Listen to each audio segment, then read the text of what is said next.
ये कहानी है दो दोस्तों की और उनकी दोस्ती की शुरुआत हुई थी अभी कुछ दिन पहले हॉस्पिटल के कमरे से, जहां पर वो दोनों एडमिट थे। तो दोनों में से जो एक था उसको अभी कुछ दिन पहले एक पैरालिसिस का अटैक आया था, जिसकी वजह से गर्दन के नीचे की उसकी पूरी बॉडी पैरालाइज हो गई थी और वो अपनी एक उंगली तक नहीं हिला सकता था। और पूरे दिन जो भी नर्स उसके पास में आती वो उसको एक ही बात कहता कि मुझे कोई ऐसा इंजेक्शन दे दो जिससे कि मैं मर जाऊं, अब मैं और जीना नहीं चाहता, ऐसी जिंदगी का मैं क्या करूंगा। तो उसका जो दोस्त था उस कमरे में, क्योंकि वो चल फिर सकता था, तो रोज सुबह और रोज शाम को उस कमरे में एक खिड़की थी, उसके पास में जाकर के खड़ा हो जाता और अपने दोस्त को बताता कि उस खिड़की के बाहर क्या चल रहा है। बिल्कुल नीला आसमान है, सफेद बादल है, हल्की हल्की हवा चल रही है और कुछ पंछी उड़ रहे हैं।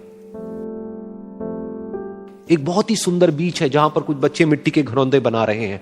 कुछ लोग हैं जो वहां पर बैठे हुए बस समुद्र की लहरों को देख रहे हैं। कुछ लोग जॉगिंग कर रहे हैं, कोई एक्सरसाइज कर रहा है, कोई पतंग उड़ा रहा है। वहां पर एक आइसक्रीम की स्टॉल है जहां पर कुछ लोग आकर के आइसक्रीम खा रहे हैं। और सनसेट के टाइम पे जो पानी है वो पूरा गोल्डन हो जाता है और चमकने लगता है।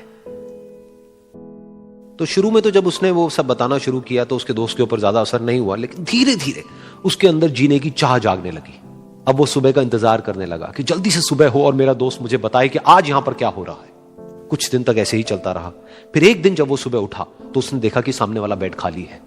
फिर उसने नर्स को बुलाया और उससे पूछा कि क्या वो डिस्चार्ज हो गया है। तो नर्स ने कहा कि आपको तो उन्होंने बताया होगा, उनके पास कुछ ही दिन बाकी थे और कल रात को ही उनकी डेथ हो गई है।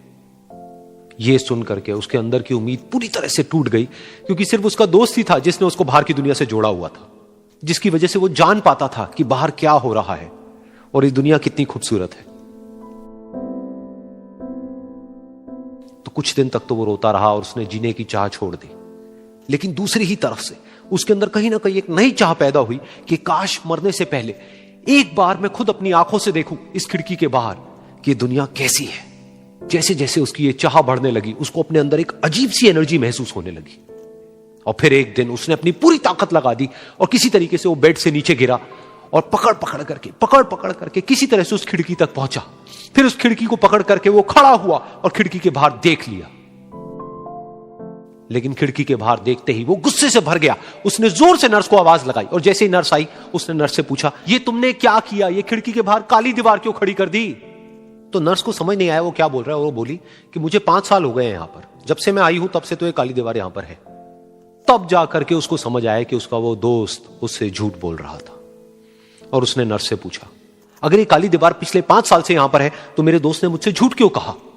तो नर्स थोड़ा सा मुस्कुराई और बोली कि मैं ये तो नहीं जानती कि उन्होंने आपसे झूठ क्यों कहा, लेकिन मैं इतना जरूर जानती हूं कि जो भी कुछ उन्होंने आपसे कहा उसी वजह से आप अभी अपने पैरों पर खड़े हैं। तो इस कहानी से हमको यह सीखने को मिलता है कि जो हमारे शब्द हैं, जो हमारे वर्ड्स हैं, जो हम अपने मुंह से बाहर निकालते हैं, उसमें इतनी पावर है जिसकी कोई हद नहीं है। वो किसी आदमी को गिरा भी सकते हैं और उसको उठा भी सकते हैं। तो अब आपके ऊपर है कि आप अपनी इस पावर को यूज करते हो या मिस यूज करते हो।